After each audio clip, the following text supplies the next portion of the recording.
अस्सलाम वालेकुम दोस्तों। इश्तियाक अहमद नावल चार ताबूत। अगर आपने अभी तक हमारे चैनल को सब्सक्राइब नहीं किया तो सब्सक्राइब करें और बेल आइकन पर क्लिक कीजिए। तो क्या आप ये ख्याल कर रही थी कि हम झूठ मूठ हैं? आफताब ने मुंह बनाया और फिर तो वो इनसे लिपट लिपट गईं। आंखों से आंसू बह निकले। थोड़ी देर बाद वो सहन में बैठे वाकयात सुना रहे थे और शहनाज बेगम हैरतज़दा अंदाज में मुंह खोले बैठी थी। जब वाकयात खत्म हो चुके तो वो चौंकी और बोली, अरे, मैं भी किस कदर अहमक हूँ। आपको खाने वगैरह के लिए पूछा तक नहीं और वाकयात सुनने बैठ गई। चलिए कोई बात नहीं, आप पूछ लीजिए। आफताब मुस्कुराया और वो हंस पड़े। खाना वगैरह से फारिग होकर आफताब ने कहा, अब्बाजान हमारे घर की दीवारों के कान अगर हैं भी तो भी वो हमारी बातें दूसरों तक नहीं पहुंचाएंगे। इसलिए अब तो आप बता ही सकते हैं कि फर्ज से आपको क्या चीज़ मिली थी। भाई बेहतर तो यही होगा अभी कुछ देर और ठहर जाएं, क्योंकि इस तरह तुम्हें मज़ा नहीं आएगा। इंस्पेक्टर कमाल मिर्जा मुस्कुराए। जी, हमें मज़ा नहीं आएगा या आपको? फरहत बोली। चलो यूं ही सही। तो फिर आप कब बताएंगे? शायद कल। अरे मैं तो भूल ही गया। ये कहकर इन्होंने शाहिद को फोन किया और इसे घर आने की हिदायत की। इसके आते ही वो बोले, हाँ भाई, दफ्तर में तो ये पूछने का ख्याल ही नहीं आया तुमने बेगम को किस तरह तलाश किया था। मैंने रऊफ खान को तलाश करने पर जोर दिया था और जब हमने इसे तलाश करके गिरफ्तार कर लिया तो फिर बेगम साहिबा का पता चलाना मुश्किल नहीं था, क्योंकि सारी साजिश एक लड़ी में पिरोई गई थी। रऊफ खान और इसके साथी इन्हें एक दूर दराज मकाम पर ले गए थे, लेकिन रऊफ खान वापस शहर में आ गया। इधर हम इसकी ताक में थे, चुनांचे ये मसला फौरन हल हो गया। बहुत खूब, ये तुमने कारनामा अंजाम दिया था। जब मैंने तोमान के चीफ को बताया कि अब तक बेगम को तलाश कर लिया गया होगा तो वो बहुत हैरान हुआ था और इसे यकीन नहीं आया था।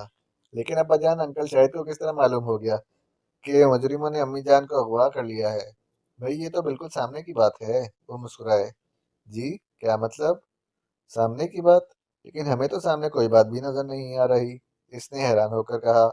तो तुम जरा आंखें खोल कर देखो ना। इन्होंने मुंह बनाया। ये लीजिए, इसने कहा और आंखें खूब खोल ली। अब क्या बना? फहद मुस्कुराई। कुछ भी नहीं बना, मामला जूं का तू है। तब तुम दिल की आंखें खोल लो, आसिफ ने मशवरा दिया। तुम दोनों तो इस तरह चहक रहे हो जैसे जान चुके हो कि अंकल शाहिद को किस तरह मालूम हो गया था। अभी तक नहीं मालूम कर सके, लेकिन अकल से काम जरूर ले सकते हैं। ओह, तब तो मुझे भी अकल से काम ले लेना चाहिए। कहीं तुम आगे ना निकल जाओ, इसने घबरा कर कहा और सोच में डूब गया। फिर उछल पड़ा और हैरान होकर बोला, ठीक है, मैं समझ गया। लो भाई, ये तो बहुत जल्दी समझ गया। आसिफ ने मुंह बनाया। हैरत है, ऐसी भी क्या जल्दी थी? फरहत बोली। एन इसी वक्त आसिफ और फरहत एक साथ उछले और इनकी आंखें भी हैरतज़दा अंदाज में फैल गईं। इसका मतलब है तुम दोनों भी समझ ही गए। आफ्ताब मुस्कुराया। हाँ, इन्होंने खोए खोए अंदाज में कहा। इंस्पेक्टर कमाल मिर्जा इन्हें तारीफी नजरों से देखने लगे। इसी वक्त फोन की घंटी बजी। इन्होंने रिसीवर उठाया तो दूसरी तरफ आईजी साहब की आवाज सुनाई दी।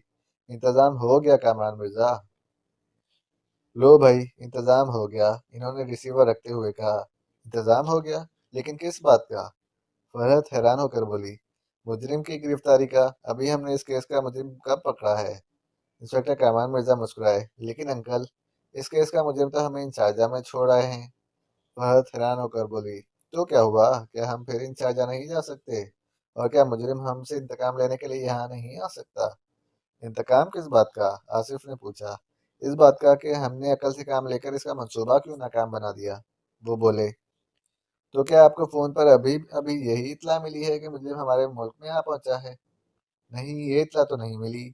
हाँ, इससे मिलती जुलती इत्तला जरूर मिली है। लेकिन तुम इन बातों में ना पड़ो और आराम करो। सुबह हम मुजरिम से मिलने के लिए जाएंगे। आपका मतलब मिस्टर नीलाज से है? हाँ भाई, और भला किससे होगा? तोमान का चीफ भी तो मुजरिम है। वो छोटा मुजरिम है और मजबूर भी। वो और इसकी हुकूमत उल्टा जैसे हुकूमत के इशारों पर नाचने पर मजबूर है। इसलिए मैं इन्हें कम मुजरिम ख्याल करता हूँ। वैसे ये पूरा मामला अभी तक जहन में साफ नहीं हुआ। एक इतने बड़े मुल्क को ये छोटी सी साजिश करने की क्या जरूरत थी? आफ्ताब ने बुरा सा मुंह बनाया। यही तुम्हारी कमाल अक्ली है। ये साजिश छोटी सी नहीं है। बड़े बड़े मुल्क इस किस्म की साजिशों के बीज बोते रहते हैं। वो बीज एक दिन पूरा पौधा बनकर दरख्त बन जाते हैं, यानी साजिश का दरख्त। फिर इस किस्म के दरख्तों के फल पूरी दुनिया में फैल जाते हैं। अरे बाप रे! سازش کے پھل؟ آفتاب نے بوکھلا کر کہا۔ ہاں، یہ سازش راجستھان اور ونٹاس کی تھی۔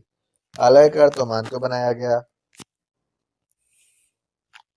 اسے دھمکی یہ دی گئی کہ اس کی گندم بند کر دی جائے گی۔ وہ بیچارہ مجبور ہو گیا۔ یہاں بھی ونٹاس نے ایک پن دو کاج والا کام کیا۔ اپنا مقصد بھی حاصل کر لیا اور تومان کی حکومت کا تختہ لوٹنے کا بھی انتظام کر دیا تاکہ چیف کے ہاتھ میں حکومت آ جائے۔ چیف ان کا اپنا آدمی ہے۔ اس طرح تومان پر ایک طرح سے ان کی اپنی حکومت ہو جائے گی اور تومان کے لوگ یہ خیال کرتے رہیں گے کہ ان کا ایک مقبول سیاسی لیڈر ملک کا سربراہ بن گیا ہے۔ ادھر اس سازش کے ذریعے ہمیں موت کے گھاٹ اتارا جاتا اور موت کے گھاٹ اتارنے کا الزام انچارجہ کے سر آتا۔ انچارجہ ہمارا بہت بڑا دوست ہے۔ ہم اس سے اسلحہ اور نہ جانے کیا کچھ حاصل کرتے ہیں، لیکن جب ہمارے عوام کو یہ معلوم ہوتا کہ اس نے ان کے چار پسندیدہ آدمیوں کو موت کے گھاٹ اتروا دیا ہے تو وہ اس سے نفرت کرنے لگتے اور دونوں حکومتوں کے دوستانہ تعلقات ختم ہو جاتے۔ ہمیں ونٹاس کی طرف جھکنا پڑتا اور ونٹاس اپنی منمانی شرائط پر ہمیں اسلحہ وغیرہ دیتا، بلکہ ناکارہ قسم کا اسلحہ اور دوسری چیزیں ہمیں دیتا، اور اعلیٰ قسم کا اسلحہ شاہجستان کو دیتا اور پھر جنگ کا اشارہ کر دیتا، کیونکہ اسے معلوم ہوتا کہ ہمارے پاس کیا کچھ ہے اور شاہجستان کے پاس کتنا کچھ ہے۔ نتیجہ ہولناک نکلتا، شاہجستان ہم پر چھا جاتا اور ایک طرح سے ہمارا ملک بھی ونٹاس کے زیر اثر آ جاتا۔ لیکن یہ سب صرف اور صرف سوچنے کی باتیں ہیں۔ ونٹاس جیسے ملک ایسی ہی باتیں سوچ سکتے ہیں۔ وہ بیچارے کیا جانے، ہوتا تو وہی ہے جو خدا چاہے، لیکن ان لوگوں کا تو اللہ پر ایمان ہی نہیں ہے۔ وہ تو اللہ کو مانتے ہی نہیں، سوشلزم اور کمیونزم پر عمل پیرا ہیں۔ اللہ اپنا رحم فرمائے ہم پر اور ان کے ہتھ کنڈوں سے محفوظ فرمائے۔ اب تم آرام کرو، صبح ہمیں مہم پر روانہ ہونا ہے۔ اور ہم یہ سمجھ بیٹھے تھے کہ مہم سے فارغ ہو چکے ہیں۔ آفتاب نے منہ کھولا۔ قریب قریب فارغ ہی سمجھو، بس آخری سین باقی ہے، وہ بھی صبح ختم ہو جائے گا۔